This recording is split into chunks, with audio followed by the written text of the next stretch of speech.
Kupaa kwa Bwana, Dominika ya kupaa kwa Bwana. Kwa nini Bwana alipaa mbinguni? Wapendwa, ni Dominika ya kupaa kwa Bwana ambapo tunaadhimisha hilo fumbo kubwa la Yesu kutoka katika ulimwengu huu na mwili wake wa utukufu. Pengine umewahi kujiuliza kwa nini alipaa mbinguni, na hilo fumbo la kupaa mbinguni linatusaidia nini sisi katika maisha yetu ya kila siku? Katika Dominika hii ya kupaa kwa Bwana tutapata majibu ya maswali hayo ambayo pengine tumekuwa nayo, na ni maswali ya tafakari juu ya fumbo ili la kupaa kwa Bwana. Nikusihi na kukaribisha uungane nami katika tafakari hii, Dominika hii ya kupaa kwa Bwana. Karibu.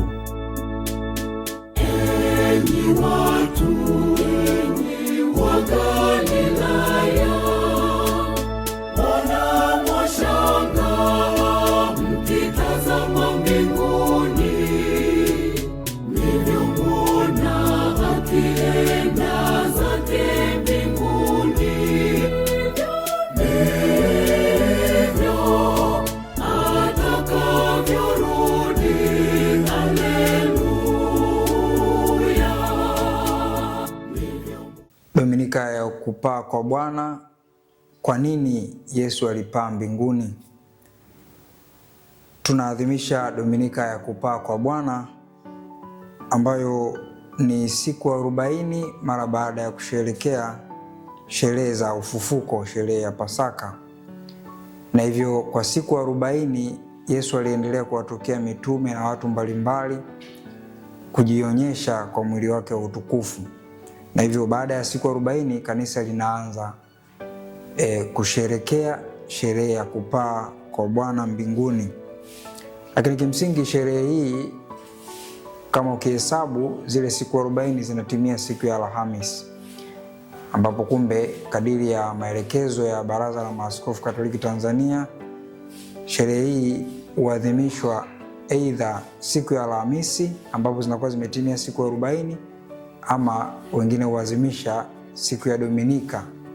Na hivyo Dominika hii ya leo, kwa wale ambao wanaadhimisha siku ya kupaa Bwana Alhamisi, leo inakuwa ni Dominika ya 7.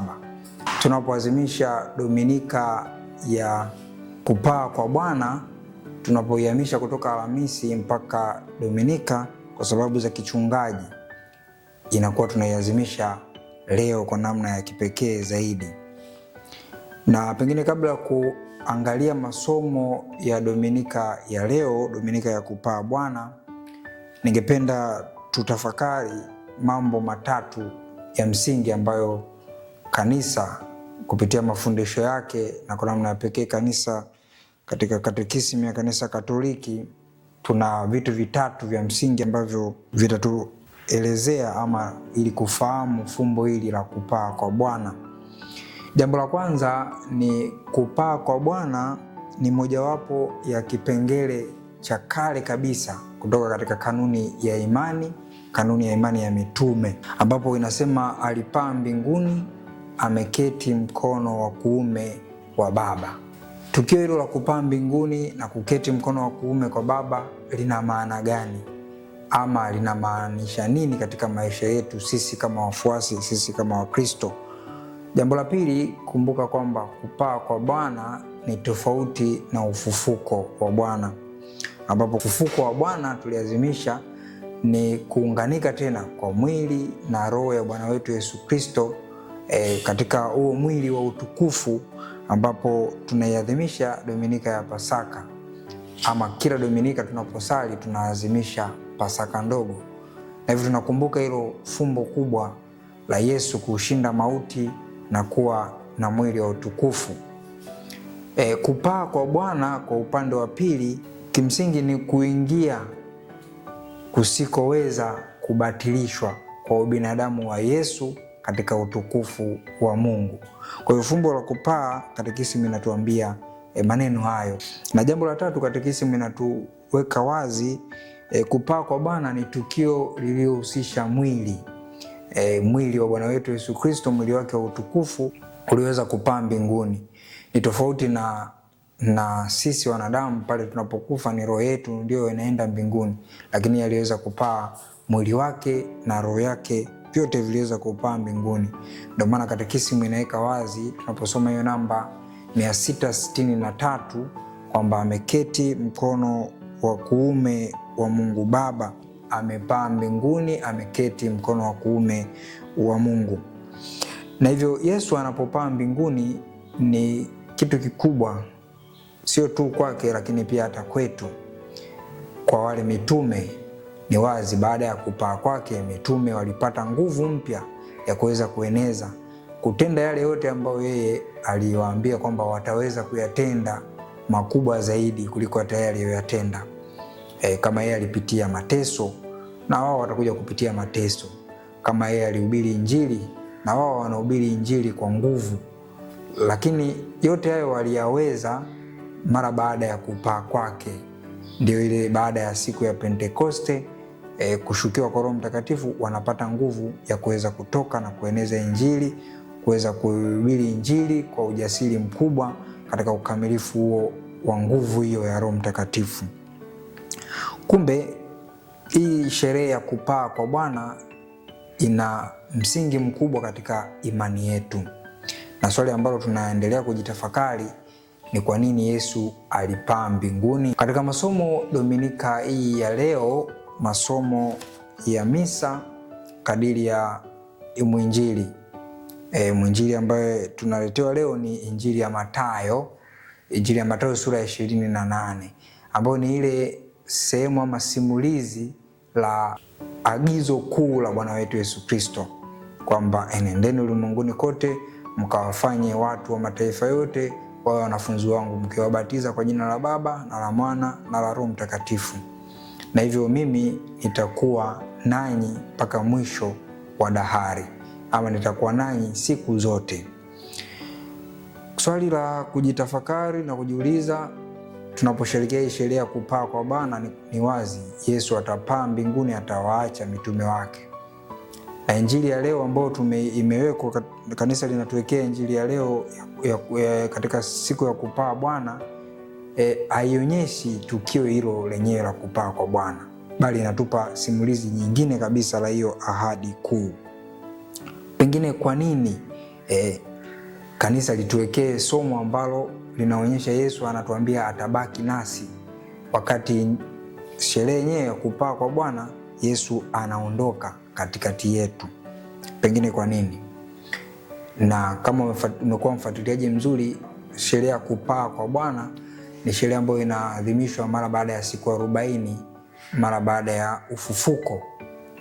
Na hivyo kwa siku hizi 40 tunaona ni hiyo namba 40. Pengine kwa nini Yesu alikaa siku 40 ndio akapaa na sio siku nyingine? Namba 40 ni namba ya ukamilifu katika lugha ya kimaandiko.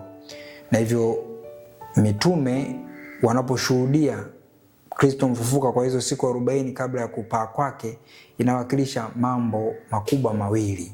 Jambo la kwanza, hizi siku 40 zinamaanisha ni kipindi cha utakaso na kipindi cha maandalizi. Na hivyo tunaposema ni kipindi cha utakaso, kwa namna gani? Tukirudia katika Agano la Kale, kitabu cha Mwanzo sura ya 7 aya ya 12, tunaona gharika kuu. Mungu ananyesha mvua kubwa kwa muda wa siku 40 mchana na usiku. Kile kizazi kinaondoka na lile gharika, kinakuja kizazi kipya. Lakini pia kama sehemu ya maandalizi, tukisoma katika kitabu cha Kutoka sura ya 24 aya ya 18, tunaona simulizi la Musa katika mlima Sinai anapokwenda kuchukua amri za Mungu. Kabla ya kukutana na Mungu, anakaa kwa muda wa siku 40 katika kufunga na kusali kabla ya kukutana na Mungu. Hivyo kilikuwa kipindi cha maandalizi kwake kwenda kupokea hizo amri za Mungu. Jambo jingine ni katika kitabu cha kwanza cha Wafalme sura ya 19 aya ya 8, tunapata simulizi la nabii Elia, ambaye pia naye katika kipindi cha maandalizi kabla ya kusikia sauti ya Mungu aliondoka katika muda wa siku 40 mchana na usiku katika kufunga na kutafakari. Na jambo jingine ambalo katika Injili ya Mathayo sura ya 4 aya ya 2, Yesu anafunga kula siku 40 mchana na usiku akiwa jangwani, kikiwa ni kipindi cha maandalizi kabla ya kuanza utume wake wa hadhara. Kwa hiyo nafasi mbalimbali ambazo zinaonyesha hiyo namba 40 ni kipindi cha utakaso na kipindi cha maandalizi. Na jambo ambalo linakamilishwa ama linawasilishwa leo ni swala la kupaa kwa Bwana mbinguni. Kwa muda wa siku 40 aliweza kuwatokea, lakini ilipofika siku ya 40 aliweza kupaa mbinguni. Na hilo tunalipata wazi kitabu cha Matendo ya Mitume sura ya 1 aya 3, ambayo pia kama umefuatilia vizuri ndio sehemu ya somo letu la kwanza katika Dominika hii ya kupaa kwa Bwana. Kwa hiyo tunapata ushahidi wa moja kwa moja katika tukio hili la kupaa kwa Bwana kutoka katika kitabu cha Matendo ya Mitume sura ya 1 aya ya 1 mpaka ya 11, ambayo inaeleza kwa ufasaha kabisa kwamba baada ya siku 40 Yesu alipaa mbinguni. Swali la tafakari: kwa nini Yesu anasema kwamba atakuwa pamoja na wanafunzi wake mpaka mwisho wa dahari, lakini anapaa mbinguni, anaondoka katika mwili wake, hatuwezi kumuona tena katika mwili huu? Kwa nini? Na sababu yake ni nini hasa? Kwa nini apae mbinguni? Injili haielezi wazi kwamba tukio hilo lilitokea, ilikuwaje na nini. Kwa kama Injili haituonyeshi tukio hilo lilitokea kwa sababu gani na lilitokea katika hizo siku 40, haiweki wazi, ila kitabu cha Matendo ya Mitume kinaweka wazi. Kujibu hili swali la kwa nini anawaambia atakaa pamoja nao mpaka mwisho wa dahari, lakini pia anaondoka kwa hii sherehe ya kupaa kwa Bwana, mapokeo matakatifu ndiyo yanatupa jibu la hili swali, ambapo ningependa kutafakari ama kutokana na tafakari niliyoifanya kutoka kwa mwandishi mmoja mashuhuri ama mwalimu mmoja mashuhuri sana, mwalimu wa kanisa ambaye ninampenda, Mtakatifu Thomas wa Aquino, ambaye Mtakatifu Thomas wa Aquino katika kitabu chake kile kikubwa kabisa Summa Theologica ama teolojia ya juu, hasa ile juzuu ya 4 ama volume ya 4, anajibu ili swali kwamba kwa nini Yesu alipaa mbinguni na asibaki katika mwili wake na sisi tukamuona. Pengine kwa nini alifanya hivyo? Na kujibu hilo swali linaweza likawajibu pia la wale wazushi ambao walitokea na kusema kwamba kama Kristo alifufuka kweli, kwa nini hatumuone katika mwili wake? Pengine nyewe mmetengeneza ili sherehe ya kupaa kwa Bwana kama fundisho la kuficha swala zima la ufufuko wa Yesu. Kama kweli alifufuka, tungemuona katika mwili wake. Pengine kwa nini aondoke sasa tusimuone katika mwili wake wa utukufu? Mtakatifu Thomas wa Aquino anasema kwamba kupaa Kristo mbinguni, ambapo aliondoa uwepo wake wa kimwili kutoka kwetu, kulikuwa na faida zaidi kuliko kama uwepo wake wa kimwili ungebaki. Yeye anasema kwamba Kristo, ili tendo la kupaa mbinguni lina nafasi kubwa sana pengine katika maisha yetu sisi, tofauti na kama angebaki katika mwili wake. Na anasema anatengeneza hiyo hoja ama maelezo hayo akiwa na mihimili mitatu ama pointi 3 za kuweza kuelezea hilo, na ndio tunapata jibu kwa nini Yesu alipaa mbinguni. Yesu alipaa mbinguni kwa sababu ili kutuongezea imani yetu. Alipaa mbinguni ili kutuongezea imani yetu. Tunaposoma Injili ya Yohane sura ya 16 ya 16, Yesu anasema bado kitambo kidogo hamtaniona, lakini bado kitambo kidogo mtaniona. Na sehemu nyingine ya Injili ya Yohane sura ya 20 ya 29, lile tukio la Tomaso, mara baada ya Tomaso kugusa zile kovu za misumari na ubavu uliotobolewa, anakiri imani, na Yesu anamwambia wewe umesadiki kwa sababu umeona. Wanaheri zaidi wale ambao wamesadiki pasipo kuona. Kumbe tunatengenezewa mazingira ya kuwa na imani katika mambo yasiyoonekana. kuwa na imani katika mambo yasiyoonekana, kwa sababu hiyo ndio imani kuu zaidi. Yesu anasema wanaheri wasioona wakasadiki. Kwa ni nafasi hiyo ya kwanza kwamba tunaongezewa imani yetu katika mambo yasiyoonekana, na mambo yasiyoonekana ni kama hilo fumbo la kupaa kwa Bwana. Jambo la pili, ili kutuongezea tumaini letu ama kutuongezea matumaini. Tuongezea matumaini kwa sababu Injili ya Yohane sura ya 14 aya 3 inasema, ninakwenda kuwaandalia mahali, nilipo mimi na ninyi mtakuwepo. Ni maneno ya kutuonyesha matumaini kwamba kama yeye aliweza kwenda huko, na sisi siku moja tutaweza kwenda. Na hivyo tuwe na tumaini katika maisha yajayo, maisha ya umilele. Na jambo la tatu ni ili kutuongezea ile hamu na mapendo ya mambo ya mbinguni. Kutuongezea ile hamu na mapendo ya mambo ya mbinguni. Ambapo Mtakatifu Paulo katika waraka wake kwa Wakolosai sura ya 3 ya kwanza mpaka ya 2 anatuambia, ikiwa mmefufuliwa pamoja na Kristo, ikiwa mmefufuliwa pamoja na Kristo, yafikirini yaliyo juu kule Kristo alipo ameketi mkono wa kuume wa Mungu. Kwa hiyo tunasogezwa zaidi kupenda mambo ya mbinguni zaidi kuliko ya duniani. Ni wazi Mungu anatambua kwamba sisi kama wanadamu tunavutwa na mambo ya kidunia, vishawishi, changamoto, mambo mbalimbali ya kidunia yanakuwa na mvuto mkubwa kwetu kuliko mambo ya mbinguni. Hivyo ili fumbo la kupaa kwa Bwana mbinguni linatuongezea hiyo hamu ama matamanio ya kuweza kufika mbinguni ama kuwa na bidii zaidi kwa mambo ya mbinguni. Tukiyapenda mambo ya kimungu tutapata ukamilifu na furaha ya kweli.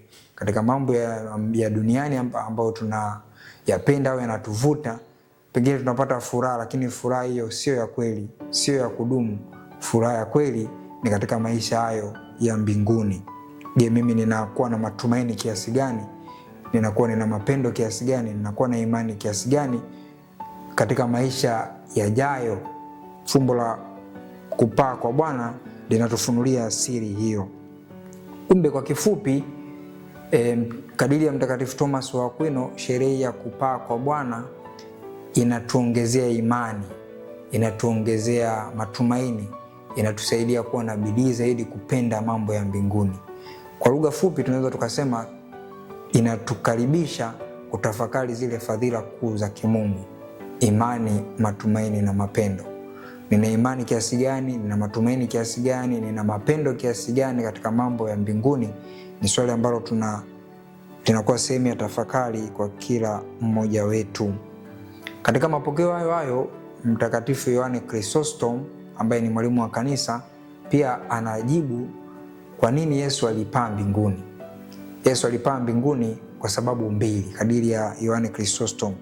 Ya kwanza ni kwa ajili ya utukufu wa ubinadamu wa Kristo.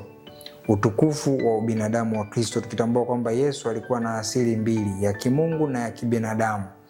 Na hivyo hii asili ya kibinadamu inapata utukufu zaidi katika hilo fumbo la kupaa kwake mbinguni. Na jambo la pili ni kwa ajili ya kutuandaa kwa ajili ya ujio wa Roho Mtakatifu. Roho Mtakatifu, nafsi ya tatu ya Utatu Mtakatifu, anashuka kwetu katika siku ya Pentekoste. Tutaadhimisha Dominika ijayo. Ni kututakatifuza, kutupa nguvu, na hivyo ni kama inatuandaa kwa ajili ya ujio wa huyo Roho Mtakatifu. Na hivyo kumbe kupaa kwa Bwana kunatuandaa kwa ajili ya kumpokea Roho Mtakatifu, na Roho Mtakatifu anaendelea kulitakatifuza kanisa, kututakatifuza sisi na kuendeleza ile kazi ambayo Yesu alisema kwamba nipo nanyi msiofu, nipo nanyi mpaka ukamilifu. Kwa hiyo yupo nasi katika maana nyingine. Na jambo jingine, Roho Mtakatifu huyo ambaye anashuka kwetu mara baada ya kupaa kwa Bwana, anatuletea vipaji vyake, anatuletea hiyo nguvu, na ndio hiyo nguvu ambayo iliwafanya hawa mitume waweze kuondoka kwenda kutangaza Injili, kuhubiri Injili kwa kila kiumbe, na kukamilisha ile ahadi kuu au agizo kuu alilopewa na Kristo kwamba nendeni ulimwenguni kote mkawafanye mataifa kuwa wanafunzi wangu. Katika siku hizi 9, yani mara baada ya kupaa kwa Bwana na Pentekoste ambayo ni siku 50 baada ya fumbo la ufufuko, kuna hizi siku 9. Je, mitume walikuwa wanafanyaje katika hizo siku 9? Walidumu katika sala. Kumbe tunapata msingi wa sala ya novena kutoka katika lugha ya Kilatini novem, manake 9. Ni siku 9 za kusali kwa ajili ya kujiandaa kumpokea huyo Roho Mtakatifu. Kwa hiyo Mama Bikira Maria pamoja na mitume waliweza kusali kwa hizo siku 9, kusali novena kwa ajili ya kujiandaa na ujio wa Roho Mtakatifu, kumpokea Roho Mtakatifu. Pengine na sisi tunaalikwa kutafakari novena ni nini? Novena ina faida gani? Novena ni mfululizo wa sala na maombi maalum kwa muda wa siku hizo 9. Na kuna novena mbalimbali ambazo tunasali, novena ya Roho Mtakatifu ama novena ya Pentekoste, novena kwa Bikira Maria, novena za watakatifu mbalimbali kama novena maarufu ya Mtakatifu Yuda Tadei, novena ya Mtakatifu Antonio wa Padua na kadhalika na kadhalika. Kwa hivyo kuna faida kubwa katika kusali novena ama sala hii ya novena, kwa sababu katika hizo siku ndio tunapata msingi na chimbuko la novena. Novena inatuimarisha ama inatujalia ustahimilivu katika maisha ya imani, na hivyo inatupa ile kama nguvu ya kuwa na nidhamu katika sala. Na jambo la pili, inatuweka ama tunaweka nia zetu maalum katika hiyo sala ya novena, na hivyo tukiomba ulinzi, tukiomba neema, tukiomba baraka, tukiomba mapaji mbalimbali kutoka kwa Mungu kupitia sala ya novena. Na jambo la tatu, novena ni kwa ajili ya maombezi kwa watakatifu. Novena mbalimbali za watakatifu mbalimbali zinatusaidia kuweza kupata msaada kupitia maombezi ya watakatifu. Na jambo jingine ni kupata tu amani ya moyo. Tunaposali novena tunapata amani ya moyo, pengine kutokana na purukushani za maisha, mambo mbalimbali ya maisha, tunaweza tukakosa hiyo amani. Tunapopiga magoti na kusali kwa mfululizo wa siku hizo 9, tunapata amani ya moyo, tunapata uponyaji wa ndani kupitia hizo sala za novena. Tunapohitimisha Dominika hii ya kupaa kwa Bwana, ni kipindi kizuri cha kutafakari imani yetu, matumaini yetu na mapendo yetu kwa Mungu. Na hivyo swali linabaki lile lile. Yesu alipopaa mbinguni katutengenezea mazingira ya kukoleza imani yetu, kukuza matumaini yetu, kuongeza mapendo yetu katika mambo ya mbinguni. Je, mimi ninabaki na imani thabiti hata nikipitia changamoto? Ninamtumainia Mungu katika maisha yangu? Lakini pia nina mapendo kiasi gani na mambo ya mbinguni?